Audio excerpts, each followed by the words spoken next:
Hello everyone, welcome to Kumar tutorials. दोस्तों आज हम स्टार्ट कर रहे हैं क्लास 10th बायो का second chapter, that is control and coordination. देखो भाई, क्या होता है कंट्रोल एंड कोऑर्डिनेशन में। मान लो आपके हाथ पे किसी ने ऐसे ही पिंच बहुत दी, तो अब आप क्या करोगे, हाथ पीछे खींच लोगे।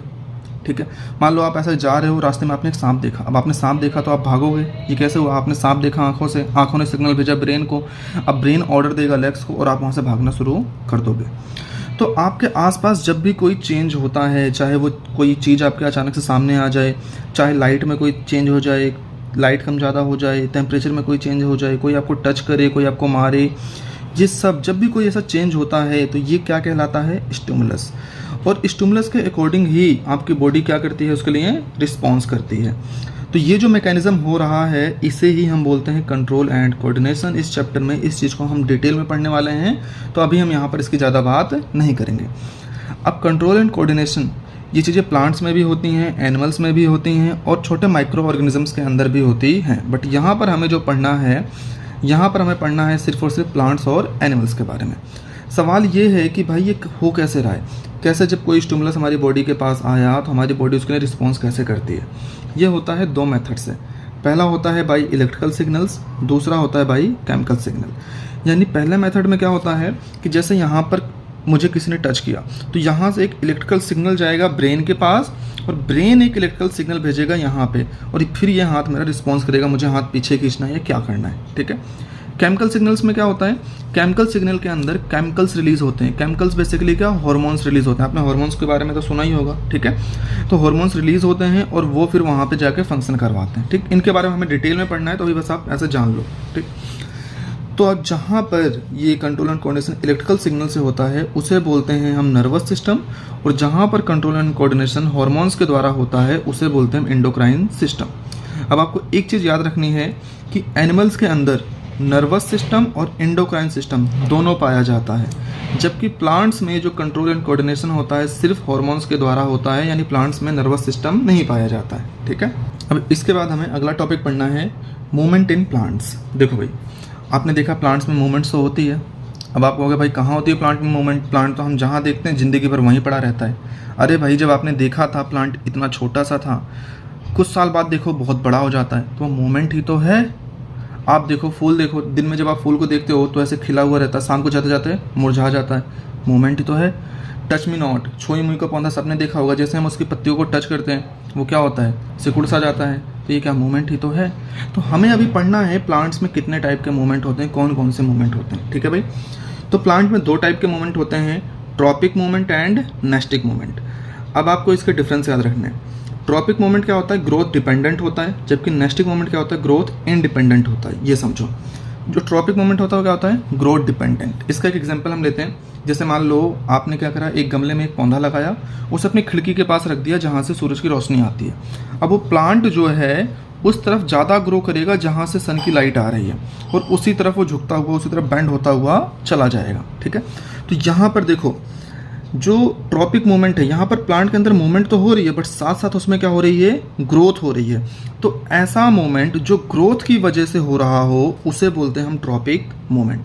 वहीं नेस्टिक मूवमेंट की बात करें, नेस्टिक मूवमेंट जो है ग्रोथ इंडिपेंडेंट होता है, यानी यहाँ पर प्लांट के अंदर आपको मूवमेंट देखने को मिलेगी, बट उस मूवमेंट का ग्रोथ से कोई लेना देना नहीं होगा। जैसे कि हम बात करें, एक फ्लावर है, फ्लावर्स जो हैं दिन में देखो खिले खिले से रहते हैं, अभी उनकी पंखुड़ियाँ ऐसे खिली रहेंगी, और जैसे ही शाम होगी, सूरज ढलेगा, वो क्या होंगे, ऐसे मुरझा जाएंगे। तो देखो ये फ्लावर्स के अंदर मूवमेंट तो हो रही है, लेकिन क्या इसका ग्रोथ से कोई लेना देना है? क्या इस मूवमेंट से प्लांट में कोई ग्रोथ होगी? नहीं। तो इसीलिए नेस्टिक मूवमेंट्स क्या होते हैं, ग्रोथ इंडिपेंडेंट होते हैं। ये दो एग्जाम्पल्स याद रखना, समझने में आसानी होगी। जो ट्रॉपिक मूवमेंट होता है यूनिडायरेक्शनल होता है। अब भाई जो प्लांट की ग्रोथ होगी वो क्या होगी, वो नीचे से ऊपर की तरफ बड़ा होता जाएगा, तो क्या होगा, यूनिडायरेक्शनल। जबकि नेस्टिक मूवमेंट्स क्या होते हैं, नॉन डायरेक्शनल होते हैं। ठीक, ट्रॉपिक मूवमेंट इरिवर्सिबल होता है। भाई अगर प्लांट की ग्रोथ एक बार हो गई, प्लांट की हाइट एक बार बढ़ गई तो बढ़ गई, अब वो वापस थोड़ी आ सकता है कि नहीं प्लांट एक बार चलो बड़ा हो गया तो वापस छोटा हो जाएगा। तो जो ट्रॉपिक मूवमेंट्स है क्या होते हैं, इरिवर्सिबल होते हैं, जबकि नेस्टिक मूवमेंट क्या होता है, रिवर्सिबल होता है। भाई जो फूल था, फूल पहले ऐसे खिला फिर वापस आ गया, खिला फिर वापस आ गया, तो ये कैसा है, रिवर्सिबल है। जबकि ट्रॉपिक मूवमेंट क्या है, इरिवर्सिबल, क्योंकि एक बार प्लांट की ग्रोथ हो गई तो होगी, वापस वो छोटा नहीं हो सकता है। ये कैसा होता है, ट्रॉपिक मूवमेंट में स्लो एक्शन होता है, जबकि नेस्टिक मूवमेंट में इमीडिएट एक्शन होता है। भाई अब प्लांट ऐसा थोड़ी है, अगर आज आपने पौधा लगाया, इतना बड़ा पौधा लगाया है, ठीक है, ऐसा थोड़ी वो 1 घंटे बाद इतना बड़ा हो जाएगा, नहीं, उसे टाइम लगेगा, 1 दिन 2 दिन, हफ्ता, महीना लग सकता है। तो यहाँ पर जो ट्रॉपिक मूवमेंट होता है क्या होता है, स्लो होता है, जबकि नेस्टिक मूवमेंट कैसा होता है, इमीडिएट। आप जैसे टच मी नॉट का प्लांट है, छुई मुई का पौधा, उसे टच करो तुरंत, देखो उसकी पत्तियां तुरंत सिकुड़ जाएंगी। तो यहाँ पर इमीडिएट एक्शन होता है, तुरंत एक्शन होता है, जबकि ट्रॉपिक मूवमेंट में स्लो एक्शन होता है। फाउंड इन ऑल प्लांट्स, ये जो ट्रॉपिक मूवमेंट है हर प्लांट में पाया जाता है, क्योंकि भाई ग्रोथ तो हर प्लांट में होती है, लंबाई तो हर प्लांट की बढ़ेगी, तो यानी ट्रॉपिक मूवमेंट तो सब में होगा ही होगा। जबकि नेस्टिक मूवमेंट कुछ स्पेशल प्लांट्स में ही पाया जाता है, सब में नहीं पाया जाता है। ठीक है भाई, तो यहाँ पर आपने देखा difference between tropic movement and nastic movement. इस डिफरेंस को अच्छे से समझ के रखना है, ठीक है। इसके बाद भाई हमें अगला टॉपिक पढ़ना है types of tropic movement and nastic movement. सबसे पहले बात करते हैं टाइप्स ऑफ ट्रॉपिक मूवमेंट की। तो देखो भाई, सबसे पहला टाइप क्या होता है, फोटोट्रॉपिज्म। फोटोट्रॉपिज्म क्या होता है, जब हमारा जो प्लांट है, प्लांट के अंदर जो ग्रोथ हो रही है वो सनलाइट की वजह से हो रही है। भाई तो आपको पता है सनलाइट अगर ज़्यादा होगी तो प्लांट के अंदर ग्रोथ भी क्या होगी, ज़्यादा होगी। जैसे हम एक बात करें, हमने प्लांट को किसी खिड़की के पास रख दिया, तो जो प्लांट की ग्रोथ है वो उस तरफ वो पौधा झुकता चला जाएगा जिस तरफ से सनलाइट आ रही है, ठीक है।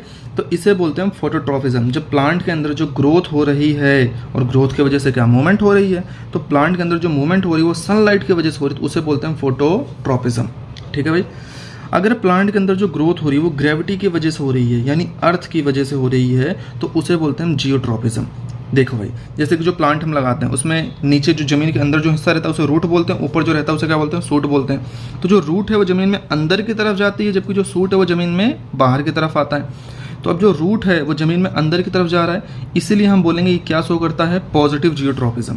जबकि सूट क्या है, जमीन में ऊपर की तरफ जा रहा है, यानी ग्रेविटी के अगेंस्ट। ग्रेविटी तो नीचे लगती है ना भाई, और सूट कहाँ जा रहा है, ऊपर जा रहा है, यानी ग्रेविटी के अपोजिट डायरेक्शन में जा रहा है।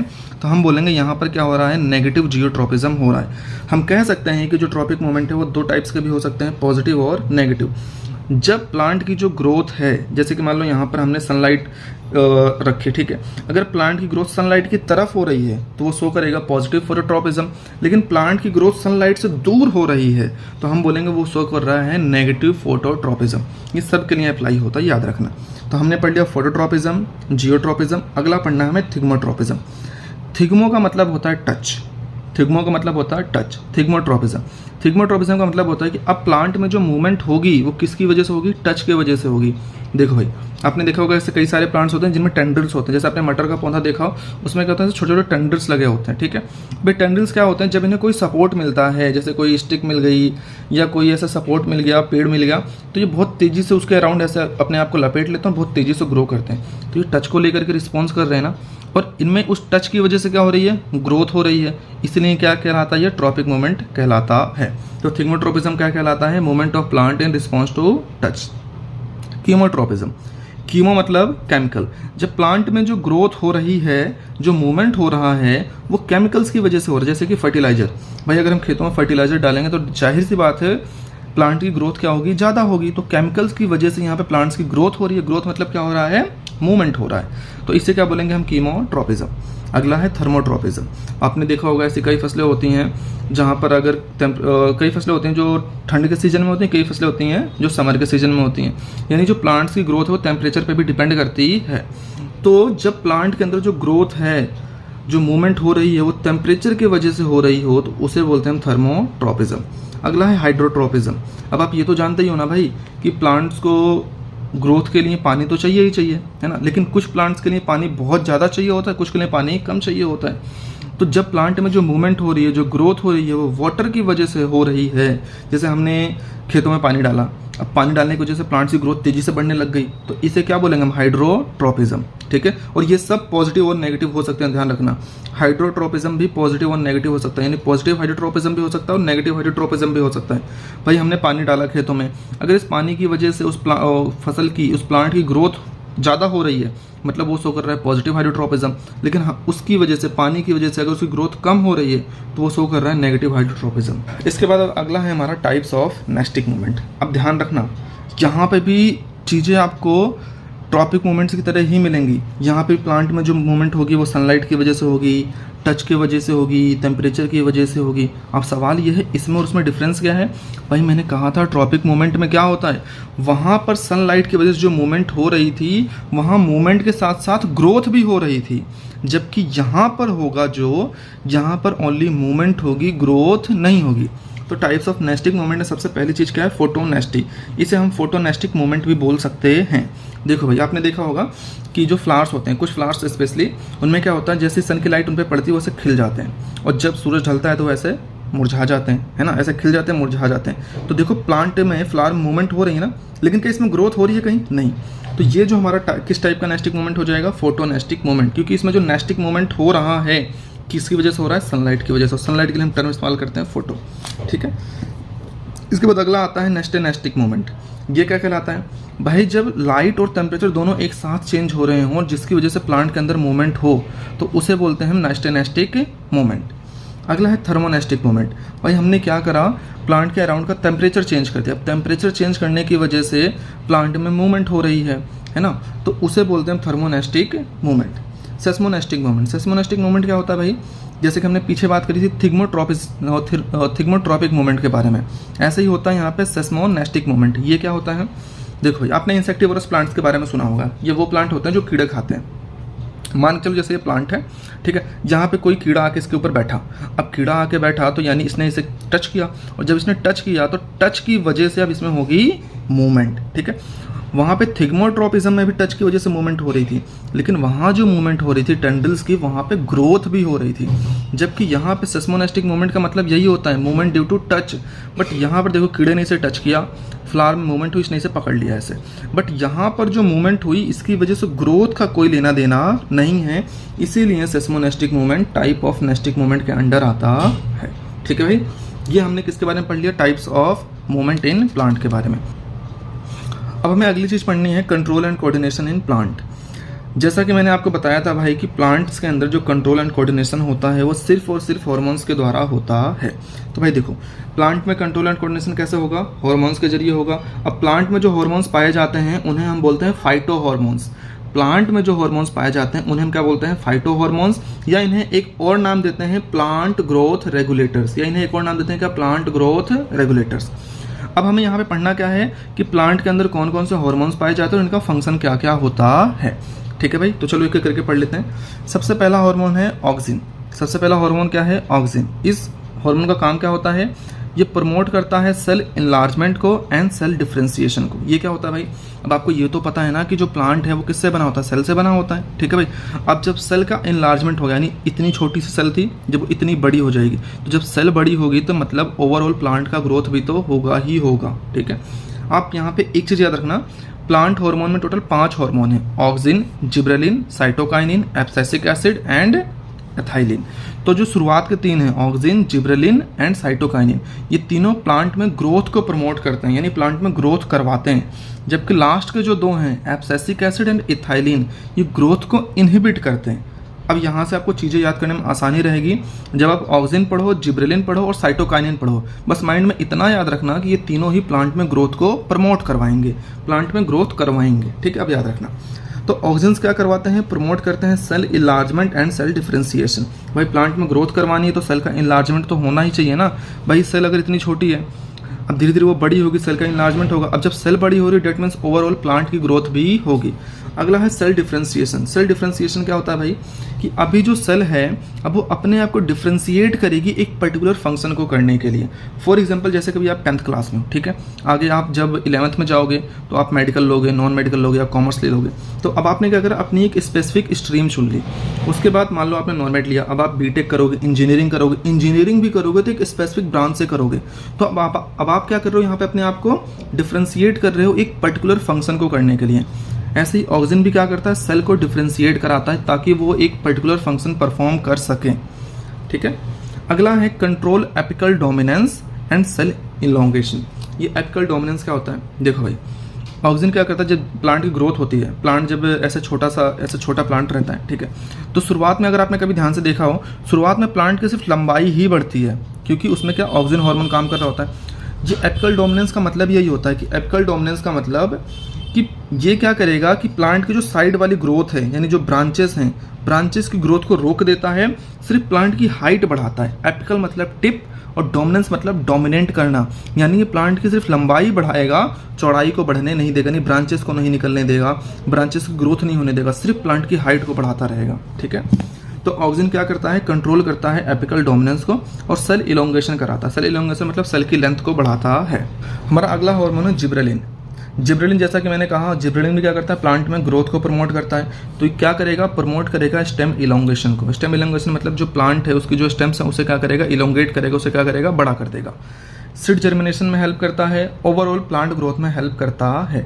इसमें सबसे इंपॉर्टेंट पॉइंट आपको याद रखना है कि जिब्रेलिन क्या करता है, प्रिवेंट करता है सीड एंड बड को फ्रॉम एंटरिंग डोरमेंसी। अभी डोरमेंसी क्या होता है इसे समझना। अच्छा, आपने सुना होगा भाई, जैसे जो भालू होते हैं वो हाइबरनेशन में चले जाते हैं। हाइबरनेशन का मतलब भालू क्या करता है, कुछ टाइम के लिए, कुछ महीनों के लिए क्या है, अपनी एक गुफा में चला जाएगा जहाँ पे कुछ टाइम तक ऐसे ही पड़ा रहेगा इन एक्टिव स्टेज में, यानी वहाँ पे वो कुछ काम नहीं करेगा, कुछ खाएगा नहीं, कुछ पिएगा नहीं, मस्त ऐसे ही पड़ा रहेगा। ऐसे ही प्लांट में भी जब कभी पानी की कमी हो जाती है या ऐसी कोई दिक्कत आ जाती है तो जो सीड हैं, जो बर्ड्स हैं, वो डोरमेंसी की स्टेट में चले जाते हैं। डोरमेंसी की स्टेट बोले तो इनएक्टिव स्टेट। जैसे इंसानों में आपने देखा होगा, लोग आपने कई बार देखा होगा, डॉक्टर कहते हैं कि भाई ये कोमा में चला गया। कोमा मतलब इनएक्टिव स्टेट, वो दिख तो रहा है बट कोई रिस्पॉन्स नहीं कर रहा है। ऐसे प्लांट में जो सीड और बर्ड हैं वो भी डोरमेंसी की स्टेट में चले जाते हैं, यानी ग्रोथ नहीं होगी अब उनमें। तो जिब्रेलिन क्या करता है, प्रिवेंट करता है ताकि ये सीड हैं, जो बर्ड्स हैं, ये डोरमेंसी की स्टेट में ना जाएं। ठीक है भाई, तो जिब्रेलिन का फंक्शन। इसके बाद अगला है साइटोकाइनिन। अगला हार्मोन क्या है हमारा, साइटोकाइनिन। देखो भाई, साइटोकाइनिन क्या करता है, promote cell division and cell differentiation. Cytokinin का मेन फंक्शन क्या है, ये सेल डिवीजन कराता है। सेल डिवीजन क्या होता है भाई, आपने देखा होगा प्लांट शुरुआत में क्या एक सेल से होती है, एक सेल है तो एक सेल से डिवीजन होगा, 2 सेल बनेगी, फिर 2 सेल से 4 सेल, 4 से 8 सेल, 8 से 16 सेल, ऐसे होता रहेगा। तो इसे ही बोलते हैं सेल डिवीजन। तो साइटोकाइनिन हार्मोन है, क्या करेगा, प्रमोट करेगा सेल डिवीजन को। भाई जितना ज़्यादा सेल डिवीजन होगा प्लांट की ग्रोथ भी क्या होगी, उतनी ज़्यादा होगी। और साथ ही साथ ये क्या कराएगा, सेल डिफरेंशिएशन भी करवाता है। अब आप कंफ्यूज मत होना कि सेल डिफरेंशिएशन तो ऑक्सिन भी करवा रहा था, साइटोकाइनिन भी करवा रहा था। हाँ भाई, एक हार्मोन एक से ज़्यादा फंक्शन परफॉर्म करते हैं। अगला क्या है इसका, स्टिमुलेट करता है शूट इनिशिएशन एंड ग्रोथ। भाई देखो, जब हम बीज मिट्टी के अंदर डालते हैं तो उसमें क्या होता है, नीचे की तरफ रूट्स आती हैं और ऊपर की तरफ शूट आता है। तो जो शूट का इनिशिएशन होता है, जो शुरुआत होती है सीड से, उस शूट इनिशिएशन को कौन प्रमोट करता है, साइटोकाइनिन। इसके अलावा साइटोकाइनिन हार्मोन जनरली वहाँ प्रोड्यूस होते हैं जहाँ पर सेल डिवीजन होना होता है। जैसे कि जहाँ पर नई पत्तियाँ बनेंगी, जहाँ पर नई ब्रांचेस आएंगी, वहाँ पर क्या प्रोड्यूस होगा, साइटोकाइनिन, और क्या कराएगा, नई पत्तियों का फॉर्मेशन कराएगा, लेटरल शूट्स का, ब्रांचेस का फॉर्मेशन करवाता है। ठीक, तो देखो भाई, हमने अभी तक 3 हार्मोन पढ़े हैं, ऑक्सिन, जिब्रेलिन और साइटोकाइनिन। ये तीनों ही कैसे थे, ग्रोथ प्रमोटिंग थे, यानी तीनों क्या कर रहे थे, ग्रोथ को प्रमोट कर रहे थे। अब हमें किसके बारे में पढ़ना है, एब्सिसिक एसिड के बारे में और इथाइलिन के बारे में। अब यहाँ से आप एक चीज़ ध्यान रखना कि जो एब्सिसिक एसिड और इथाइलिन हैं, ये दोनों ही ग्रोथ को इनहिबिट करते हैं। ठीक है भाई, चलो पढ़ते हैं। Abscisic acid. Abscisic acid response to reduce water availability. Abscisic acid generally तब रिस्पॉन्स करता है जब इन्वायरमेंट में वाटर की थोड़ी सी क्या है, कमी हो जाती है। जब प्लांट के पास वाटर की कमी होगी तब एब्सिसिक एसिड अपना असर दिखाना शुरू करेगा। ये क्या करेगा, व्हेन वाटर अवेलेबिलिटी लो, जब पानी की कमी होगी तब एब्सिसिक एसिड का लेवल बढ़ जाएगा। जैसे ही है प्लांट के पास पानी की कमी होगी, प्लांट के अंदर एब्सिसिक एसिड का लेवल बढ़ेगा, और जिसकी वजह से क्या होगा, सबसे पहला काम क्लोजिंग ऑफ स्टोमाटा। जो प्लांट के लीव्स पे होते हैं, स्टोमाटा होते हैं, जिनकी वजह से क्या होता है, ट्रांसपिरेशन होता है। ठीक है, ट्रांसपिरेशन आपको पता होगा कि जो प्लांट के अंदर का पानी वो भाप बन के उड़ जाता है। तो सबसे पहले क्या होगा, क्लोजिंग ऑफ स्टोमाटा, ताकि स्टोमाटा बंद हो जाए, जिससे कि प्लांट के अंदर को जो पानी भाप बन के उड़ रहा है वो ना उड़े, प्लांट के अंदर जो बचा कुचा पानी है वो बचा रहे। इसके अलावा इनहिबिट प्लांट मेटाबॉलिज्म, जो प्लांट के अंदर की मेटाबॉलिज्म हो रही है, जो भी प्लांट के अंदर केमिकल रिएक्शंस हो रही हैं, फंक्शंस हो रहे हैं, ये उन्हें क्या करता है, इनहिबिट कर देता है। ठीक, ताकि प्लांट की एनर्जी कम वेस्ट हो। अगला है regulate abscission and dormancy. Abscission और डोरमेंसी क्या होता है, डोरमेंसी तो मैंने आपको थोड़ी देर पहले बता दिया था क्या होता है। एब्सेशन क्या होता है, एब्सेशन वो प्रोसेस होती है जिसके अंदर प्लांट क्या करता है, अपनी पुरानी पत्तियों को सेड ऑफ कर देता है, गिराना शुरू कर देता है, जिससे कि प्लांट के अंदर जो भी बचा हुआ है, जो भी बची कुछ एनर्जी है, जो भी थोड़ा बहुत वाटर है, वो प्लांट में कम से कम यूज़ हो।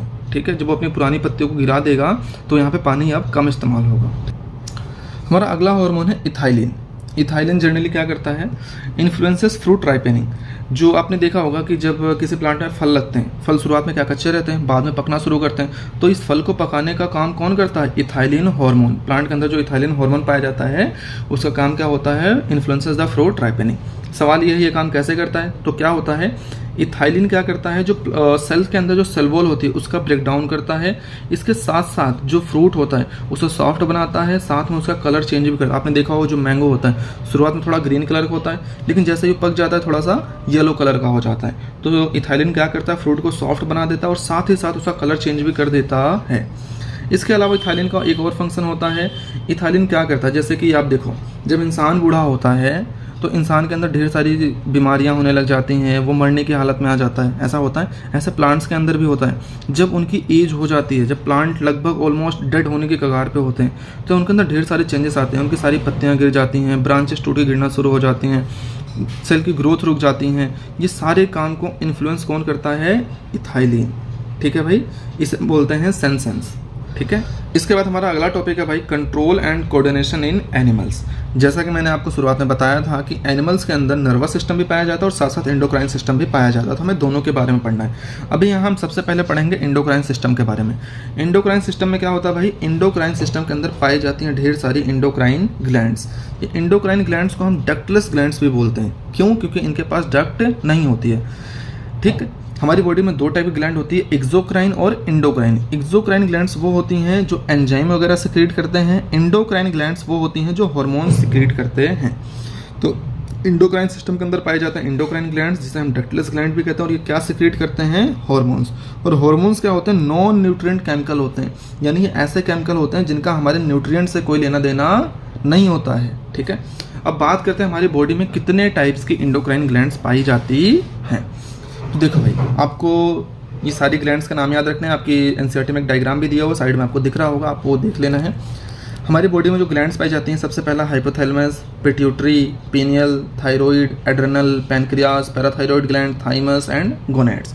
गोनेड्स में आता है मेल के अंदर टेस्टिस और फीमेल के अंदर ओवरी। ठीक है, इन ग्लैंड्स के अलावा भी बॉडी में कुछ ऑर्गन्स होते हैं जो कि हार्मोन रिलीज करते हैं, जैसे कि जीआईटी। जीआईटी बोले तो gastrointestinal tract, liver, kidney और हार्ट। इन ग्लैंड्स के अलावा ये ऑर्गन भी कुछ हार्मोन्स रिलीज करते हैं, बट आपको क्लास 10th के सिलेबस में इनके बारे में दिया नहीं गया है, तो हम ज़्यादा पढ़ेंगे भी नहीं। बस आपको याद रख लेना है, बस पता होना चाहिए कि इन ग्लैंड्स के अलावा ये ऑर्गन भी हार्मोन रिलीज करते हैं। ठीक, अब हमें क्या करना है, एक एक ग्लैंड के बारे में पढ़ना है कि भाई कौन सा ग्लैंड कहाँ पर पाया जाता है, कौन सा हार्मोन रिलीज करता है, और साथ में इन हार्मोन्स का फंक्शन क्या है। ठीक है, हमें सारे ग्लैंड्स के बारे में पढ़ना है और हमारा एंडोक्राइन सिस्टम यहीं पे हो जाएगा खत्म। ठीक, तो सबसे पहले पढ़ते हैं हाइपोथैलेमस के बारे में। भाई जो हाइपोथैलेमस है ये पाया जाता है हमारे फोर ब्रेन में। आपको पता होगा हमारे ब्रेन के 3 पार्ट होते हैं, fore brain, mid brain and hind brain. तो जो हाइपोथैलेमस है कहाँ पाया जाता है, फोर ब्रेन में। फोर ब्रेन के अंदर एक पार्ट होता है डाइसेफेलॉन। तो हाइपोथैलेमस कहाँ पाया जाता है, इस डाइसेफेलॉन के बेसल पार्ट पे पाया जाता है। ठीक है, हाइपोथैलेमस 2 हार्मोन रिलीज करता है, रिलीजिंग हार्मोन और इनहिबिटरी हार्मोन। ध्यान सुनना, हाइपोथैलेमस 2 हार्मोन रिलीज करता है, releasing hormone and inhibitory hormone. ये रिलीजिंग हार्मोन क्या करता है, आपने एक ग्लैंड के बारे में पढ़ा था ना, पिट्यूटरी ग्लैंड।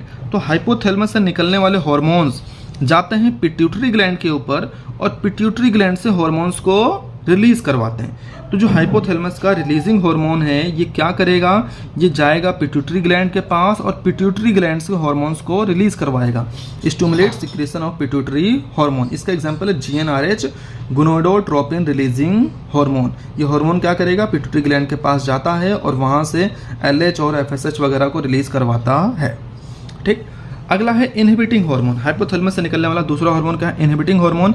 ये क्या करेगा, ये जाएगा पिट्यूटरी ग्लैंड के पास और पिट्यूटरी ग्लैंड से जो हार्मोन्स का सिक्रीशन हो रहा है उन्हें इनहिबिट कर देगा, रोक देगा कि भाई बहुत निकल चुके हार्मोन्स, अब बंद करो इन्हें। इसका एग्जांपल क्या है, जैसे ग्रोथ हार्मोन।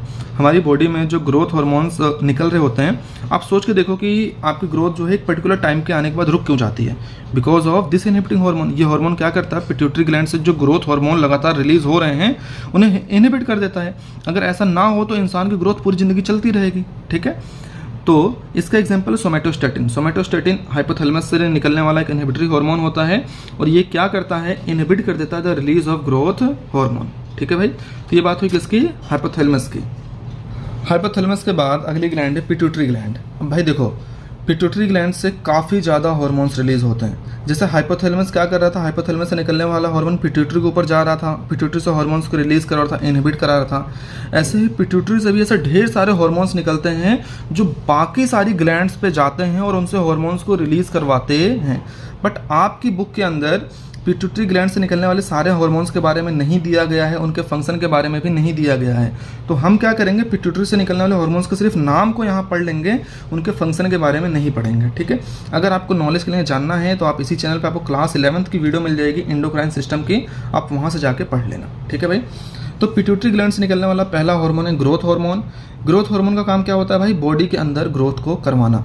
लेकिन अगर इस ग्रोथ हार्मोन की सिक्रीशन हो जाए ज़्यादा, यानी इसका ओवर सिक्रीशन हो जाए, जिसकी वजह से इंसान की लंबाई हद से ज़्यादा बढ़ जाती है, और इस कंडीशन को हम बोलते हैं गाइगैनेटिज्म। ठीक है भाई, अगर ह्यूमंस के अंदर ये जो ग्रोथ हार्मोन है ये एडल्ट एज में ज़्यादा सिक्रीट हो जाए, एक तो होता है कि भाई बच्चों के अंदर ग्रोथ हार्मोन आ रहा है जिसकी वजह से बच्चों की लंबाई बढ़ रही है, लेकिन एक ऐसा इंसान जो एडल्ट है, बिल्कुल मैच्योर है, उसके अंदर ये ग्रोथ हार्मोन सिक्रीट होना शुरू हो जाए, तो अचानक से क्या होगा, उसकी बॉडी में ग्रोथ शुरू हो जाएगी, जिसकी वजह से उसकी बॉडी में डिफॉर्मिटीज आ जाएंगी, यानी उसका फेस एकदम बिगड़ जाएगा, हाथ पैर का साइज एकदम बिगड़ जाएगा, और इस डिजीज़ को हम फिर बोलेंगे एक्रोमेगैली। ठीक है, इस कंडीशन को हम बोलते हैं एक्रोमेगैली, डिजीज़ नहीं होगी। ठीक, अगला, अगर ग्रोथ हार्मोन का सिक्रीशन जो थोड़ा सा लो हो जाए, यानी सिक्रीशन जो है, जो ग्रोथ हार्मोन रिलीज हो रहा था कम सिक्रीट हो, इसकी वजह से इंसान बौना रह जाएगा, कद में छोटा रह जाएगा, और इस कंडीशन को हम बोलते हैं डॉर्फिज्म। ठीक है, आपके एनसीईआरटी में क्लास 10th में पिट्यूटरी ग्लैंड से निकलने वाले हार्मोन्स में ग्रोथ हार्मोन के बारे में ही दिया गया है, बाकी किसी हार्मोन की बात नहीं की गई है। अगला हार्मोन है प्रोलैक्टिन। प्रोलैक्टिन क्या करता है, ग्रोथ करवाता है मेमोरी ग्लैंड की, और साथ साथ मिल्क फॉर्मेशन करवाता है। अब बाकी ग्लैंड्स के हमें सिर्फ हार्मोन्स का नाम ही याद रखना है, बाकी कुछ नहीं करना। और पिट्यूटरी से निकलने वाला अगला हार्मोन क्या है, थायराइड स्टिमुलेटिंग हार्मोन। थायराइड क्या एक ग्लैंड होती है, ये हार्मोन थायराइड ग्लैंड के पास जाता है और उससे थायराइड हार्मोन को रिलीज करवाता है। अगला है एड्रेनोकोर्टिकोट्रोफिक हार्मोन। ये भी क्या करेगा, एड्रेनल ग्लैंड के पास जाएगा, वहाँ से हार्मोन रिलीज करवाएगा। अगला है luteinising hormone, follicle stimulating hormone, melanocyte stimulating hormone, vasopressin and oxytocin. ठीक है, देखो भाई एनसीईआरटी में दिया नहीं हुआ है आपके, इसलिए आपको पढ़ा भी नहीं रहे, क्योंकि ज़्यादा पढ़ाना कई बार दिक्कत दे जाता है ना, आपको लगेगा हमारे सिलेबस में नहीं है, क्यों पढ़ाया जा रहा है। तो अगर आपको जानना ही है तो आप 11th क्लास की वो वीडियो देख लेना, आपके एनसीईआरटी में इतना नहीं दिया हुआ, इसलिए आपको नहीं पढ़ा रहे, इसे स्किप कर रहे हैं। ठीक है, तो पिट्यूटरी ग्लैंड में आपके लेवल पे आपकी बुक में सिर्फ इतना ही था और मैंने आपको इतना पढ़ा दिया है। इसके बाद अगली ग्लैंड है पीनियल ग्लैंड। पीनियल ग्लैंड पाई जाती है dorsal side of fore brain. हमने पढ़ा था ना, ब्रेन के 3 पार्ट होते हैं, fore brain, hind brain, mid brain. तो फोर ब्रेन के डोर्सल साइड में क्या पाई जाती है, पीनियल ग्लैंड पाई जाती है। पीनियल ग्लैंड जो हार्मोन रिलीज करता है उसका नाम है मेलेटोनिन। मेलेटोनिन का फंक्शन क्या होता है, ये रेगुलेट करता है। भाई देखो, हम 24 घंटे हमारी बॉडी जो भी फंक्शन करती है, जो रिदम बनी रहती है, जैसे रिस्पिरेशन हो गया, हमारी स्लीप साइकिल हो गई, दुनिया भर की चीज़ें हैं, उन सब को रेगुलेट करने का काम कौन करता है, मेलेटोनिन। ठीक है, इसके बाद अगली ग्लैंड है थायराइड ग्लैंड। थायराइड ग्लैंड कहाँ पे प्रेजेंट होती है, प्रेजेंट ऑन ट्रैकिया। जो हमारा गला होता है वहाँ पे जो ट्रैकिया, जो विंड पाइप होता है जिसके जरिए हवा जाती है, ठीक है, आपको यहाँ डायग्राम में दिख रहा होगा, तो जो ट्रैकिया होता है वहाँ पर क्या प्रेजेंट होती है, थायराइड ग्लैंड। थायराइड ग्लैंड जो हार्मोन रिलीज करता है उसका नाम होता है थायरॉक्सिन। और इस थायरॉक्सिन का फंक्शन क्या होता है भाई, ये थायरॉक्सिन रेगुलेट करता है metabolism of carbohydrate, fat and protein. भाई देखो, हम जो भी खाते हैं उसमें कार्बोहाइड्रेट होता है, फैट होता है, प्रोटीन होता है। तो कार्बोहाइड्रेट का ब्रेकडाउन हो गया, फैट का ब्रेकडाउन हो गया, प्रोटीन का ब्रेकडाउन अमीनो एसिड में हो गया, फिर अमीनो एसिड से और भी कई सारी चीज़ें बनती हैं, रिएक्शंस हो रही होती हैं। तो मेटाबॉलिज्म का मतलब क्या होता है, ऑल ओवर जो केमिकल रिएक्शंस हो रही हैं ना, उसे ही बोलते हैं मेटाबॉलिज्म। तो आप ऐसा याद रखना, थायरॉक्सिन क्या करता है, हमारी बॉडी में कार्बोहाइड्रेट, फैट और प्रोटीन से रिलेटेड जितनी भी केमिकल रिएक्शंस होती हैं उसे कौन रेगुलेट करता है, थायरॉक्सिन। और इस थायरॉक्सिन हार्मोन को रिलीज कौन करता है, थायराइड ग्लैंड। अब एक चीज़ यहाँ पे आपको और याद रखनी है कि भाई iodine is essential for normal function of thyroid hormone, कि जो थायराइड हार्मोन का नॉर्मल फंक्शन होता है उसके लिए आयोडीन का बॉडी में होना बेहद ज़रूरी है। अगर गलती से बॉडी के अंदर आयोडीन की कमी हो जाती है, जिसकी वजह से एक कंडीशन होगी क्या, हाइपोथायरॉयडिज्म। अगर बॉडी में आयोडीन की कमी होगी तो उसकी वजह से हमें क्या हो जाएगा, हाइपोथायरॉयडिज्म। इस हाइपोथायरॉयडिज्म में होता क्या है कि हमारी जो थायराइड ग्लैंड है उसका साइज थोड़ा सा बढ़ जाता है, होता है इनलार्जमेंट ऑफ थायराइड ग्लैंड, और इस कंडीशन को हम क्या बोलते हैं, गोइटर। फिर से एक बार देख लो, बॉडी में आयोडीन की कमी होगी, जिसकी वजह से क्या कंडीशन कहलाएगी, हाइपोथायरॉयडिज्म। हाइपोथायरॉयडिज्म में होता क्या है, थायराइड ग्लैंड का साइज बढ़ जाएगा, और थायराइड ग्लैंड का साइज बढ़ जाएगा तो इसे हम नाम देंगे क्या, गोइटर। ठीक है, इस बीमारी को क्या नाम देंगे, गोइटर। इसके बाद भाई हमारी अगली ग्लैंड इंडोक्राइन ग्लैंड है पैराथायरॉयड ग्लैंड। पैराथायरॉयड ग्लैंड कहाँ प्रेजेंट होता है, on back side of thyroid gland. हमारी जो थायरॉयड ग्लैंड होती है उसकी जस्ट बैक साइड पे, उसके पीछे क्या प्रेजेंट होती है, parathyroid gland. Parathyroid gland secrete क्या करते हैं, ये सिक्रीट करते हैं पैराथायरॉयड हार्मोन, और इनका फंक्शन क्या होता है, ये रेगुलेट करते हैं ब्लड के अंदर कैल्शियम लेवल को, कि ब्लड के अंदर जो आपका कैल्शियम का लेवल है उसे कौन रेगुलेट करेगा, पैराथायरॉयड हार्मोन। कैसे रेगुलेट करता है, देखो भाई आपको पता है ना कि हमारे बोन में कैल्शियम होता है, ठीक है, तो जब भी कभी ब्लड के अंदर कैल्शियम की कमी होगी तो ये हार्मोन क्या करेगा, आपकी बोन से कैल्शियम को डिसोसिएट करके, बोन से कैल्शियम का ब्रेकडाउन करके, बोन से कैल्शियम को निकाल के आपके ब्लड में डाल देगा। और जब कभी आपके ब्लड के अंदर कैल्शियम ज़्यादा हो जाएगा तो ये ब्लड से ये कैल्शियम कहाँ चला जाएगा, बोन के अंदर चला जाएगा। इसीलिए कहते हैं ना, अगर आपके ब्लड के अंदर कैल्शियम की कमी होगी तो आपकी हड्डियाँ कमज़ोर हो जाएंगी। क्यों, क्योंकि ब्लड के अंदर कैल्शियम की कमी हुई, अब ये पैराथायरॉयड हार्मोन क्या करेगा, आपकी हड्डियों से कैल्शियम निकाल के डाल देगा ब्लड में, और हड्डियाँ क्या हो जाएंगी, कमज़ोर हो जाएंगी। ठीक है भाई। अगली इंडोक्राइन ग्लैंड है थाइमस। थाइमस कहाँ प्रेजेंट होती है, बिहाइंड द स्टर्नम। यहाँ आपको साइड में डायग्राम में दिख रहा होगा, ठीक है। थाइमस कहाँ प्रेजेंट होता है, ऑन बिहाइंड द स्टर्नम। ये क्या रिलीज करता है, थाइमोसिन। थाइमस क्या रिलीज करता है, थाइमोसिन हार्मोन। और थाइमोसिन हार्मोन हेल्प करता है differentiation of T lymphocyte. T lymphocyte क्या है, एक स्पेशल टाइप की सेल होती हैं जो कि प्रोड्यूस करती हैं एंटीबॉडीज। एंटीबॉडीज यानी अब आपको नाम से पता चल गया होगा कि ये सेल रिस्पॉन्सिबल होता है किसके लिए, इम्यून सिस्टम के लिए। हमारी बॉडी का जो इम्यून सिस्टम है, जो हम बीमारियों से लड़ पाते हैं, उसके लिए कौन रिस्पॉन्सिबल है, टी लिम्फोसाइट। और टी लिम्फोसाइट के लिए, अच्छी ग्रोथ के लिए कौन सा हार्मोन होना चाहिए, थाइमोसिन। ठीक है, और थाइमोसिन कौन रिलीज करता है, थाइमस। अब होता क्या है, जैसे जैसे लोगों की एज होती जाती है, लोग बूढ़े होते जाते हैं, उनके अंदर ये थाइमस ग्लैंड डीजनरेट होना शुरू कर देती है, जिसकी वजह से अब क्योंकि थाइमस क्या डीजनरेट हो रहा है, यानी थाइमोसिन रिलीज नहीं होगा। जब थाइमोसिन कम रिलीज होगा तो उनकी इम्यूनिटी भी क्या होगी, वीक हो जाएगी। यही बात होती है कि जो हमारे बड़े बूढ़े होते हैं घर में, जब वो बीमार पड़ते हैं जल्दी ठीक नहीं हो पाते, क्योंकि उनका इम्यून सिस्टम वीक हो चुका है। और वीक क्यों हुआ है, क्योंकि थाइमोसिन हार्मोन कम रिलीज हो रहा है, क्योंकि थाइमस जो ग्लैंड है वो डीजनरेट होना शुरू हो चुकी है। हमारी अगली इंडोक्राइन ग्लैंड है एड्रेनल ग्लैंड। यह कहाँ प्रेजेंट होती है, on top of each kidney. जैसे हम सर के ऊपर कैप लगाते हैं, ऐसे किडनी के ऊपर एड्रेनल ग्लैंड प्रेजेंट होती है। ये रिलीज करता है कौन सा hormone, adrenaline and non adrenaline. Adrenaline को हम एपिनेफ्रिन बोलते हैं, नॉन एड्रेनलिन को हम नॉरएपिनेफ्रिन बोलते हैं। इसे कॉमनली हम इमरजेंसी हार्मोन या फिर फाइट एंड फ्लाइट हार्मोन भी कहते हैं। ऐसा क्यों कहते हैं, क्योंकि ये हार्मोन तब रिलीज होता है जब आपकी किसी से लड़ाई हो जाती है। जब आपकी लड़ाई होगी तो एक इमरजेंसी कंडीशन होगी, इसीलिए इसे इमरजेंसी हार्मोन भी कहते हैं। अच्छा, अब जब लड़ाई होगी तो वहाँ पे दो सिचुएशन है, या तो आप वहाँ पे फाइट करोगे या तो वहाँ से भाग जाओगे, या तो फाइट करोगे या फ्लाइट करोगे, इसीलिए इसे फाइट एंड फ्लाइट हार्मोन भी कहा जाता है। अब देखो, ये एपिनेफ्रिन और नॉन एपिनेफ्रिन करते क्या है, ये तब रिलीज होगा जब आपके पास इमरजेंसी सिचुएशन होगी, जैसे कि फाइट हो गई आपके किसी से। तो अब ये काम कैसे करता है, ये करता क्या क्या है, सबसे पहले तो ये क्या करेगा, ये बढ़ा देगा आपकी अलर्टनेस को। आप क्या करोगे, आप बहुत ज़्यादा अलर्ट हो जाओगे, जिससे कि आपको आसपास की चीज़ें, आवाज़, थोड़ी सी भी आवाज़ बहुत ज़्यादा सुनाई देगी। ठीक, दूसरा ये पीपल का डायलेशन कर देगा। जो आप चीज़ों को देखते हो ना, आपको पता होगा ना पीपल क्या होता है, ठीक है, जिससे कि आप चीज़ों को अच्छे से देख पाओगे। आपने देखा होगा जब भी हमारी किसी से लड़ाई होती है, हमारे जो बाल होते हैं बिल्कुल खड़े हो जाते हैं, तो क्या करेगा, रेजिंग ऑफ हेयर्स, स्वेटिंग, हमें पसीना आना शुरू हो जाएगा।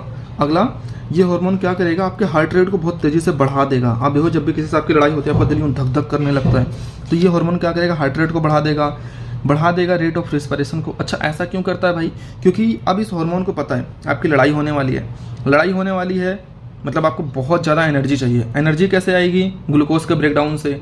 ग्लूकोज के ब्रेकडाउन के लिए क्या चाहिए, ऑक्सीजन, और ऑक्सीजन कहाँ से आएगी, रिस्पायरेशन से। इसलिए रेट ऑफ रिस्पायरेशन को बढ़ा दिया जाता है ताकि आपको ज़्यादा एनर्जी मिल सके। अच्छा, ऑक्सीजन को ट्रांसपोर्ट कौन करता है, ब्लड, और ब्लड को पंप कौन करता है, हार्ट। इसलिए हार्ट बीट बढ़ जाती है ताकि ब्लड ज़्यादा से ज़्यादा पंप हो सके, ताकि ज़्यादा ऑक्सीजन सेल्स को पहुँचे और आपकी बॉडी में ज़्यादा एनर्जी आए। यही वजह, जब आपकी लड़ाई होती है तो आपके अंदर एक अलग सी एनर्जी आ जाती है। एनर्जी का कहीं ना कहीं बहुत ज़्यादा एनर्जी आ जाती है। आपको चोट लग भी जाएगी तो उस वक्त आपको एहसास नहीं होगा, बिकॉज ऑफ दीज हॉर्मोन्स। ठीक है, इसके बाद हमारी अगली एंडोक्राइन ग्लैंड है पैनक्रियास। पैनक्रियास को हम मिक्स ग्लैंड भी कहते हैं। क्यों? क्योंकि ये एंजाइम भी सिक्रीट करता है, हार्मोन भी सिक्रीट करता है, और जो ग्लैंड एंजाइम सिक्रीट करते हैं उन्हें हम बोलते हैं एक्सोक्राइन ग्लैंड, और जो हार्मोन सिक्रीट करता है उन्हें बोलते हैं एंडोक्राइन ग्लैंड। तो पैनक्रियास दोनों की तरह काम कर रहा है, इसलिए हम इसे क्या बोलते हैं? मिक्स ग्लैंड भी बोलते हैं। अच्छा, पैनक्रियास से दो हार्मोन्स रिलीज होते हैं, पहला है ग्लूकागॉन और दूसरा है इंसुलिन। ये कैसे काम करते हैं समझना। ग्लूकागॉन का काम क्या होता है? ये ब्लड के अंदर ग्लूकोज लेवल को बढ़ा देता है। ग्लूकागॉन क्या करता है? ब्लड के अंदर ग्लूकोज लेवल को बढ़ा देता है, और इस कंडीशन को हम बोलते हैं हाइपरग्लाइसेमिया। इस कंडीशन क्या बोलते हैं? हाइपरग्लाइसेमिया। और जब आपके ब्लड में ग्लूकोज का लेवल ज़्यादा हो जाएगा तो इसकी वजह से इंसान को होती है एक बीमारी जिसे हम बोलते हैं डायबिटीज़ मेलिटस। या कॉमनली आप डायबिटीज़ याद रखो अपने लेवल पे, कोई दिक्कत नहीं है, ठीक है। कि ग्लूकागॉन क्या करेगा? ब्लड के अंदर ब्लड ग्लूकोज लेवल बढ़ा देगा। इस कंडीशन को बोलते हैं हाइपरग्लाइसेमिया, जिसकी वजह से इंसान क्या हो जाएगी? डायबिटीज़ हो जाती है। पैनक्रियास से ही निकलने वाला दूसरा हार्मोन होता है इंसुलिन। इंसुलिन का काम क्या क्या होता है? ये ब्लड के अंदर ब्लड ग्लूकोज लेवल को डाउन कर देता है। जिस ग्लूकागॉन ने ब्लड के अंदर ग्लूकोज का लेवल बढ़ाया था उसके जस्ट अपोजिट काम करेगा इंसुलिन। ये क्या करेगा? ब्लड के अंदर ग्लूकोज के लेवल को डाउन कर देगा। यानी ये कौन सी कंडीशन का रिस्पॉन्सिबल होगा? हाइपोग्लाइसेमिया। इसलिए जिन इंसानों के अंदर इंसुलिन की कमी हो जाती है, हमें उन्हें बाहर से इंसुलिन देना पड़ता है ताकि जो उनके ब्लड के अंदर ये ग्लूकोज बढ़ा है उसे रेगुलेट किया जा सके, ठीक है। इसके बाद अगली ग्लैंड है टेस्टिस। टेस्टिस प्रेजेंट होता है ओनली मेल में, प्रेजेंट इन स्क्रोटम, और ये सिक्रीट करता है एंड्रोजन। एंड्रोजन क्या होते हैं?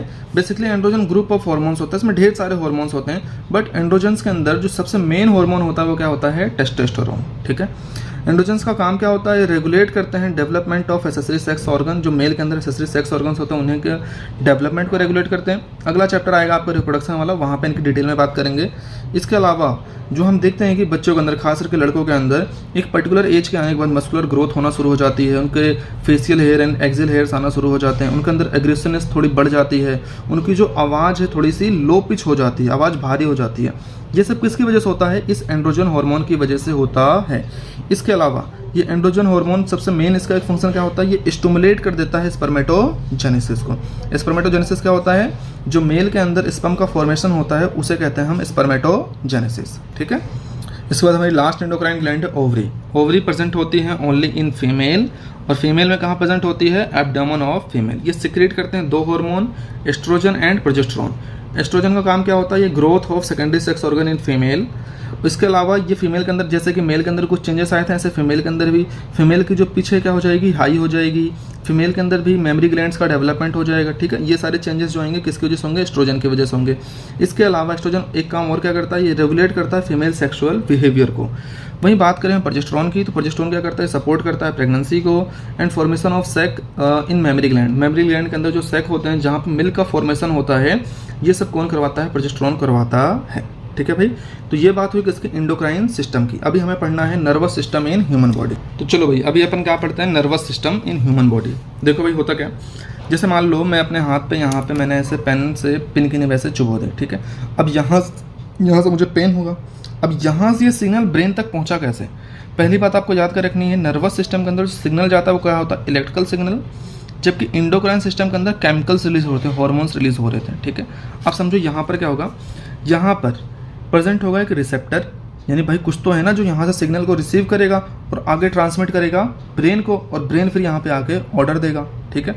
तो होता क्या है, सबसे पहले सिग्नल आता है रिसेप्टर के पास, कोई स्टिमुलस आएगा, रिसेप्टर उसे सेंस करेगा, और रिसेप्टर क्या करेगा? इस सिग्नल को भेज देगा सीएनएस को।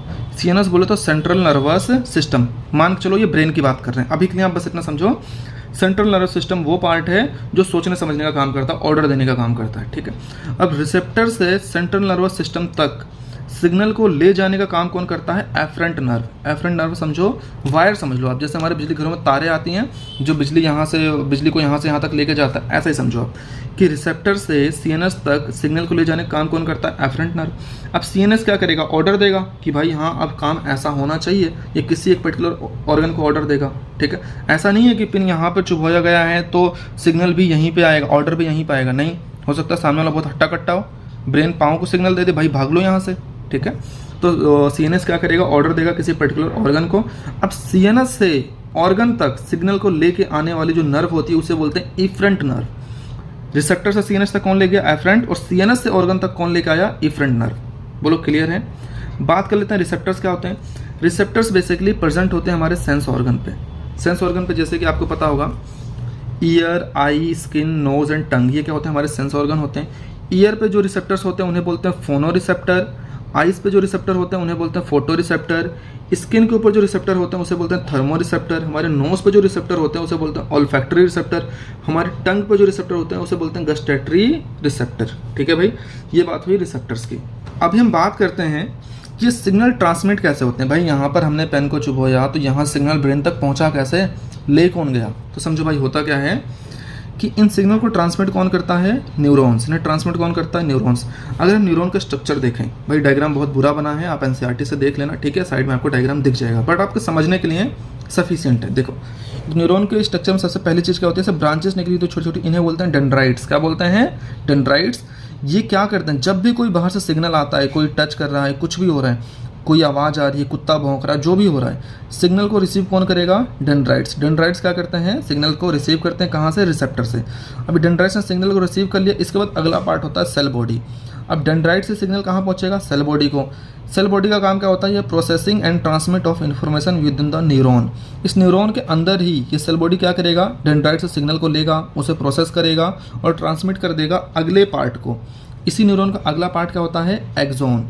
ये एक्सोन क्या करता है, न्यूरॉन के अंदर ही इस सिग्नल को ट्रांसमिट कर देता है न्यूरॉन के अगले पार्ट, जिसे हम बोलते हैं नर्व एंडिंग। समझो, डेंड्राइट्स को सिग्नल आया, इसने रिसीव किया, इसने भेजा सेल बॉडी को, सेल बॉडी ने भेजा इस लंबे यहाँ से यहाँ तक के पार्ट को बोलते हैं एक्सोन।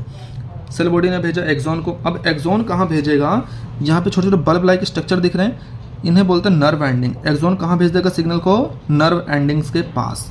अब एक चीज़ समझने वाली है, इस नर्व एंडिंग को हम बोलते हैं सिनेप्टिक नोब। क्या बोलते हैं, सिनेप्टिक नोब। यहाँ पर जो सिग्नल आया है ये कैसा था, इलेक्ट्रिकल सिग्नल था। कैसा था, इलेक्ट्रिकल सिग्नल। नर्व एंडिंग के आने के पास यहाँ पे जो इलेक्ट्रिकल सिग्नल है कन्वर्ट हो जाएगा केमिकल सिग्नल में। यानी अब यहाँ पर रिलीज होगा एक केमिकल। जो इलेक्ट्रिकल सिग्नल आया था अब ये क्या हो जाएगा, कन्वर्ट हो जाएगा केमिकल सिग्नल में। अभी देखो आपको समझाते हैं। इस न्यूरॉन के बाद अब एक यहाँ पे एक अगला न्यूरॉन जुड़ा होगा, ऐसे फिर इसके बाद एक अगला न्यूरॉन, इसके बाद एक अगला न्यूरॉन, ठीक है। बट एक न्यूरॉन की जो नर्व एंडिंग होती है और जो अगले न्यूरॉन का डेंड्रोइड्स होता है, उनके बीच में कुछ गैप होता है। इस गैप को हम बोलते हैं सिनेप्स। एक न्यूरॉन का नर्व एंडिंग और दूसरे न्यूरॉन का डेंड्रोइड्स के बीच का जो गैप होता है इसे क्या बोलते हैं, सिनेप्स बोलते हैं। अब इस गैप को पार करने के बाद सिग्नल फिर से डेंड्रोइड में, फिर सेल बॉडी, फिर एक्सोन, फिर नर्व एंडिंग, फिर अगला न्यूरॉन आएगा। इसी तरीके से सिग्नल पूरे बॉडी में ट्रांसमिट होते रहते हैं। सवाल ये है कि ये सिग्नल इस गैप को कैसे पार करते हैं, यानी जो सिनेप्स है इसे कैसे पार करेंगे। जैसा कि मैंने बताया कि यहाँ पर नर्व एंडिंग्स पे ये सिग्नल जो है कन्वर्ट हो जाते हैं केमिकल सिग्नल में। यानी अब इस नर्व एंडिंग से यहाँ पे रिलीज होगा एक केमिकल और वो केमिकल पहुँचेगा डेंड्राइट्स के पास, और फिर यहाँ पे केमिकल सिग्नल कन्वर्ट हो जाएगा किसमें, इलेक्ट्रिकल सिग्नल में। फिर ये इलेक्ट्रिकल सिग्नल चलेगा यहाँ तक चलेगा, फिर यहाँ पे केमिकल में चेंज हो जाएगा, फिर गैप को पार करेगा, फिर इलेक्ट्रिकल में। तो ये काम चलता रहता है। तो ये जो केमिकल सिग्नल्स होते हैं, बेसिकली जो केमिकल्स होते हैं, इन केमिकल्स को हम नाम देते हैं न्यूरोट्रांसमीटर। इन केमिकल्स को हम क्या देते हैं, न्यूरोट्रांसमीटर, ठीक है। तो एक बार आप फिर से देख लो, बेसिकली होता क्या, जल्दी ऐसे ढेर सारे न्यूरॉन्स लाइन में लगे होते हैं। डेंड्रोइड क्या करेगा, सिग्नल को रिसीव करेगा, भेजेगा सेल बॉडी को, सेल बॉडी से अगला क्या, एक्सोन, एक्सोन से जाएगा सिनेप्टिक नोब या नर्व एंडिंग्स तक। अब नर्व एंडिंग्स के बाद अगला पार्ट क्या है, सिनेप्स। सिनेप्स में यहाँ पे केमिकल रिलीज होगा और ये केमिकल कहाँ, अगले डेंड्रोइड पे पहुँच जाएगा। अब एक केमिकल सिग्नल किस में चेंज होगा, इलेक्ट्रिकल सिग्नल में। फिर ये बॉडी के अंदर, न्यूरॉन के अंदर पूरा जाएगा, फिर ऐसे ही। तो एक न्यूरॉन दूसरे न्यूरॉन को, दूसरा तीसरे, तीसरा चौथे को, इसी तरीके से सिग्नल ट्रांसमिट होता रहता है, ठीक है। समझ आया भाई। अब अगर हम बात करें नर्वस सिस्टम की, तो ह्यूमन बॉडी के अंदर जो नर्वस सिस्टम होता है दो हिस्सों में बटा होता है, सेंट्रल नर्वस सिस्टम और पेरिफेरल नर्वस सिस्टम। मैंने फुल फॉर्म नहीं लिखा, आप सुन लो एक बार। सीएनएस का मतलब होता है सेंट्रल नर्वस सिस्टम, पीएनएस का मतलब होता है पेरिफेरल नर्वस सिस्टम। सीएनएस बोले तो इसका काम है सोचने का, समझने का, ऑर्डर देने का। पेरिफेरल नर्वस सिस्टम का काम क्या है कि जो सिग्नल्स आ रहे हैं भाई, रिसेप्टर से सिग्नल को सीएनएस तक पहुंचाना और सीएनएस से जो ऑर्डर है उसको ऑर्गन्स तक लेके जाना। बेसिकली क्या होता है, जैसे पावर हाउस होता है, पावर हाउस से घरों में बिजली आती है, तो पावर हाउस क्या है, सीएनएस है। और पावर हाउस से घरों तक बिजली को लाने का काम कौन करता है, बड़ी बड़ी वायर्स लगे होते हैं, खंभे लगे होते हैं, तो वो वायर वाला जो पूरा पार्ट है वो किसका है, पेरिफेरल नर्वस सिस्टम का। और जो पावर हाउस वाला पार्ट वो किसका है, सीएनएस का है। बोलो समझ आ गया। यानी जो हमारी बॉडी में पूरी नर्व्स बिछी हुई हैं, जो वायर्स बिछी हुई हैं, वो किसके पार्ट हैं, पेरिफेरल नर्वस सिस्टम के। और सेंट्रल नर्वस सिस्टम का पार्ट क्या है, ब्रेन और spinal cord. Central nervous system का दो पार्ट होते हैं, ब्रेन और स्पाइनल कॉर्ड। अब जो ब्रेन है, ये प्रोटेक्टेड रहता है एक स्कल के अंदर। देखो हमारा जो सर होता है, बोन्स बनी होती हैं ना, इसे हम बोलते हैं क्रेनियम, ठीक है। आप यहाँ डायग्राम में देख लो, जो क्रेनियम होता है इसके अंदर प्रेजेंट होता है ब्रेन, और ये इसमें प्रोटेक्टेड रहता है। बात करें स्पाइनल कॉर्ड की, तो हमारी जो रीढ़ की हड्डी होती है, हमारा जो वर्टिब्रल कॉलम होता है, उसके अंदर छोटा सा ऐसे पाइप लाइक स्पेस होता है। उसी स्पेस के अंदर क्या प्रेजेंट होता है, स्पाइनल कॉर्ड। और ये स्पाइनल कॉर्ड के वर्टिब्रल कॉलम क्या करता है, स्पाइनल कॉर्ड को किसी भी डैमेज से बचाता है, ठीक। अभी हमें पढ़ना है फंक्शन ऑफ ब्रेन, फिर हमें पढ़ना है फंक्शन ऑफ स्पाइनल कॉर्ड, ठीक है। और क्रेनियल नर्व्स और स्पाइनल नर्व्स ये क्या होते हैं, क्रेनियल नर्व्स वो होते हैं जो ब्रेन से निकलते हैं, उन्हें बोलते हैं क्रेनियल नर्व। स्पाइनल नर्व वो होते हैं जो स्पाइनल कॉर्ड से निकलते हैं, सिग्नल को स्पाइनल कॉर्ड से ऑर्गन तक, ऑर्गन से स्पाइनल कॉर्ड तक लेकर आते हैं, उन्हें बोलते हैं हम स्पाइनल नर्व, ठीक है भाई। सबसे पहले पढ़ते हैं स्पाइनल कॉर्ड के बारे में। देखो भाई, स्पाइनल कॉर्ड क्या होता है, spinal cord is responsible for reflex action. ये रिफ्लेक्स एक्शन क्या होता है समझना। जनरली बॉडी में काम कैसा होता है, सिग्नल ट्रांसमिट करता है, मैं बताता हूँ। जैसे मान लो ये आपका हाथ है, यहाँ पर मैंने क्या करा, लाइटर जला दिया। अब आपको यहाँ पे गर्म लगेगा, आप यहाँ पे जल जाओगे। तो सबसे पहले यहाँ पे रिसेप्टर होगा, ये रिसेप्टर सिग्नल भेजता है किससे, स्पाइनल कॉर्ड को, और फिर ये स्पाइनल कॉर्ड से ये सिग्नल कहाँ जाता है, ब्रेन को। फिर ब्रेन डिसीजन लेता है, और स्पाइनल कॉर्ड से जरिए वो जो डिसीजन है वो कहाँ जाता है, मसल्स तक आ जाता, ठीक है। जनरली ये काम ऐसे चलता है, सिग्नल यहाँ जाएगा ब्रेन के पास, फिर ब्रेन से ऑर्डर आता है, ठीक है। बट रिफ्लेक्स एक्शन के अंदर उल्टा होता है, और थोड़ा सा चेंज होता है। क्या चेंज होता है भाई, मान लो कोई स्टिमुलस आया अचानक से, सडन एकदम अचानक, आपको किसी ने ऐसे, आप इधर देख रहे थे, किसी ने ऐसे पिंच हो दिया, ठीक है, ऐसा हुआ मान लो। अब जब सडन कोई ऐसा एक्शन हुआ, सिग्नल जाएगा स्पाइनल कॉर्ड के पास। अब यहाँ से ये जो स्पाइनल कॉर्ड है ब्रेन को सिग्नल भेजने का वेट नहीं करेगा, क्योंकि इतना टाइम है ही नहीं इसके पास कि मैं ब्रेन को सिग्नल भेजूँ, फिर ब्रेन मुझे ऑर्डर देगा, फिर मैं आगे ऑर्डर दूंगा। नहीं, अब इतना टाइम नहीं है। जहाँ पर रिफ्लेक्स एक्शन के अंदर होगा क्या, समझ लेना। स्टिमुलस आया, यहाँ पे आपने पेन को चुभोया, तो यहाँ से क्या होगा, सिग्नल पहुँचा स्पाइनल कॉर्ड के पास। अब स्पाइनल कॉर्ड खुद ही ऑर्डर ले लेगा, खुद ही ऑर्डर दे देगा मसल्स को रिस्पॉन्स के लिए कि भाई तुम्हें करना क्या है, सामने वाले को थप्पड़ मारना है या वहाँ से भागना है। ये ऑर्डर कौन दे देगा, स्पाइनल कॉर्ड। यानी इसने ब्रेन तक सिग्नल नहीं भेजा। अब स्पाइनल कॉर्ड से दो सिग्नल भेजे जाएंगे, एक तो मसल को, दूसरा सिग्नल है ब्रेन को भेज देगा। ब्रेन को किस लिए भेजा, ब्रेन को इसलिए भेजा ताकि ब्रेन को याद रहे कि भाई ऐसी कोई घटना हुई थी। बट इस स्टिमुलस के लिए, इस रिस्पॉन्स के लिए जो ऑर्डर लेना था वो किसने लिया है, स्पाइनल कॉर्ड ने लिया है। बट एक सिग्नल फिर भी ब्रेन को भेजा जाता है ताकि ब्रेन को ये याद रहे कि भाई ऐसी कोई घटना हमारे साथ हुई थी फ्यूचर में, ताकि आप इसके लिए सतर्क रहें, ठीक है। अब जो ये पूरा पाथवे होता है रिफ्लेक्स एक्शन का, भाई सिग्नल पहले यहाँ से पहुँचा स्पाइनल कॉर्ड को, स्पाइनल कॉर्ड ने क्या करा, रिस्पॉन्स कराया, और एक सिग्नल किसे भेज दिया गया, ब्रेन को। ये जो पूरा पाथवे चल रहा है, इस पाथवे को हम बोलते हैं रिफ्लेक्स आर्क। इस पाथवे को हम क्या बोलते हैं, रिफ्लेक्स आर्क। ये आपको याद रखना है, ठीक है भाई। स्पाइनल कॉर्ड के बाद अगला हमें पढ़ना है ह्यूमन ब्रेन के बारे में। ह्यूमन ब्रेन 3 पार्ट्स में बटा होता है, फोर ब्रेन, मिड ब्रेन और हिंड ब्रेन। हमें तीनों के बारे में एक एक करके पढ़ना है। फोर ब्रेन जनरली बना होता है सेरिब्रम से। सेरिब्रम क्या होता है, यहाँ पे आपको साइड में डायग्राम में दिख रहा होगा। तो ये जो पूरा फोल्डेबल वाला पार्ट्स होता है, इसे हम क्या बोलते हैं, सेरिब्रम, ठीक है।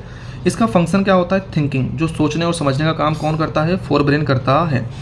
बॉडी में ऑलमोस्ट जितने भी वॉलंटरी एक्शंस होते हैं, वॉलंटरी एक्शंस मतलब जो हम अपनी मर्जी से करते हैं, जैसे मैं पेन घुमा रहा हूँ, हाथ मूव कर रहा हूँ, ये सब मेरी मर्जी से हो रहे हैं, मैं बोल रहा हूँ अपनी मर्जी से, ठीक है। तो जो वो काम जो मेरी मर्जी से होते हैं उन्हें हम बोलते हैं वॉलंटरी एक्शन, और इसे रेगुलेट कौन करता है, फोर ब्रेन, ठीक है। सेंट्रल एसोसिएटेड विद हंगर, जो हमें भूख लगती है, हमें कैसे पता चलता है भूख लग रही है, पेट भर गया, ये सब कुछ ये कहाँ पे होता है, फोर ब्रेन इसे एसोसिएट करता है, फोर ब्रेन ही कंट्रोल करता है। रिसीव करता है signal from body parts, body parts से जो भी सिग्नल्स आते हैं उसे रिसीव कौन करेगा, फोर ब्रेन। और साथ साथ जो भी इंफॉर्मेशन आती है उसे स्टोर करने का काम कौन करता है, फोर ब्रेन। तो फोर ब्रेन बना किससे होता है, सेरिब्रम से। और ये सारे क्या होता है, उसके फंक्शन होते हैं, आपको ये याद रखना है। ब्रेन में बहुत कुछ है बताने को, ठीक है, इनके भी पार्ट हैं, बट आपको क्लास 10th में ज़्यादा नहीं दिया हुआ है, इसलिए सिर्फ ऊपर ऊपर का बता के ख़त्म कर रहे हैं, ठीक है। तो आपको ये नहीं लगना चाहिए कि हमें बताया नहीं गया, आपके सिलेबस में ही नहीं है उतना। अगर आपको डिटेल में पढ़ना है तो क्लास 11th की बायो में ये सब कुछ आता है, ठीक है। अगला पार्ट है भाई मिड ब्रेन, ठीक है। मिड ब्रेन जैसा कि नाम से पता चल रहा है, मिड ब्रेन यानी किसके बीच में प्रेजेंट होगा, फोर ब्रेन और हिंड ब्रेन के बीच में क्या प्रेजेंट होगा, मिड ब्रेन। और इसका काम क्या होता है, ये कनेक्ट करता है फोर ब्रेन को हिंड ब्रेन से। ये काम करता है एज अ ब्रिज, और ये ट्रांसमिट करता है सिग्नल को from hind brain to mid brain, ठीक। ये सारी बात किसकी हो गई, मिड ब्रेन की। इसका फंक्शन क्या होता है, ये रेगुलेट करता है इनवॉलंटरी एक्शंस को। ये इनवॉलंटरी एक्शंस क्या होते हैं, ऐसे एक्शंस जो हमारी मर्जी से नहीं होते हैं। जैसे भाई हार्ट बीट अपने आप हो रही है, उसे आप थोड़ी रेगुलेट कर रहे हो, नहीं कर रहे हो ना। ऐसे ढेर सारे काम होते हैं बॉडी के अंदर। जो डाइजेशन होता है, एंजाइम्स कब रिलीज होंगे कब नहीं होंगे, ये सारे काम कैसे हो रहे हैं, अपने आप हो रहे हैं। ठीक है, किडनी का फंक्शन अपने आप हो रहा है, आप उसे थोड़ी करा रहे हो। तो बॉडी के अंदर वो सारे फंक्शन जो अपने आप हो रहे हैं उन सबको हम क्या बोलते हैं, इनवॉलेंट्री एक्शन। ठीक है, इसके अलावा ये और क्या क्या काम करता है, ये चेंज करता है पीपल साइज को, चेंज करता है शेप ऑफ आई लेंस, इसके अलावा कंट्रोल करता है reflex movement of head and neck. जो हम अचानक से हेड और नेक का मूवमेंट करते हैं वो भी कौन रेगुलेट करता है, मिड ब्रेन ही रेगुलेट करता है। आपकी बुक में ज़्यादा दिया नहीं है, थोड़ा थोड़ा दिया है, तो आप थोड़ा थोड़ा ही पढ़ लो। ठीक है, अगर आपको लगता है कि आपको ज़्यादा पढ़ने की ज़रूरत है, क्योंकि कई स्कूलों में रेफरेंस बुक लगती है, वहाँ पे ज़्यादा दिया गया होता है, तो आप कमेंट करके बताना, तो हम उस पर फिर आगे एक वीडियो अलग से अपलोड कर देंगे। अगला है हमारा हिंड ब्रेन। हिंड ब्रेन क्या होता है, बेसिकली 3 पार्ट से बना होता है, सेरिबेलम, मेडुला और पोन्स। सेरिबेलम क्या होता है, कंट्रोल करता है posture and body balance. Posture क्या होता है, भाई हम खड़े कैसे हुए, हमारी बॉडी का जो पोस्चर है, बैलेंस। हम देखो कई लोग आपने देखो सर्कस वाले एक पतली सी रस्सी पे चल लेते हैं, है ना, तो जो उनका बैलेंस बनता है उसे कंट्रोल करने का काम कौन करता है, सेरिबेलम। ठीक है, इसके अलावा जो हम अपने वॉलंटरी एक्शंस करते हैं उसका जो प्रिसीजन है, जैसे कि मुझे लिखना है, अब मैं लिखूंगा तो बिल्कुल सही लिखूंगा ना, ऐसा थोड़ी मैं यहाँ लिखना चाह रहा हूँ तो पेन यहाँ पे चल जाए, नहीं, बिल्कुल एक्यूरेट लिखूंगा, प्रिसीजन के साथ लिखूंगा। और ये एक वॉलंटरी एक्शन है, इसे भी कौन रेगुलेट करेगा, सेरिबेलम ही रेगुलेट करता है। हिंड ब्रेन का अगला पार्ट है मेडुला। मेडुला क्या कंट्रोल करता है, controls involuntary actions like blood pressure, vomiting and salivation. Blood pressure आपको पता है, वॉमिटिंग मतलब उल्टी, सैलिवेशन क्या होता है, भाई आपके मुंह में जो सलाइवा आ जाता है, जैसे आप देखते हो कि कहीं बहुत अच्छा खाना बना है, बहुत महक आ रही है, आपने बहुत अच्छा खाना देख लिया, मुंह में सलाइवा आ जाता है, ये प्रोसेस क्या कहलाती है, सैलिवेशन। इन सबको कौन कंट्रोल करता है, मेडुला। अगला है पोन्स। पोन्स क्या करता है, इनवॉलंटरी एक्शंस लाइक रिस्पायरेशन वगैरह को कौन कंट्रोल करता है,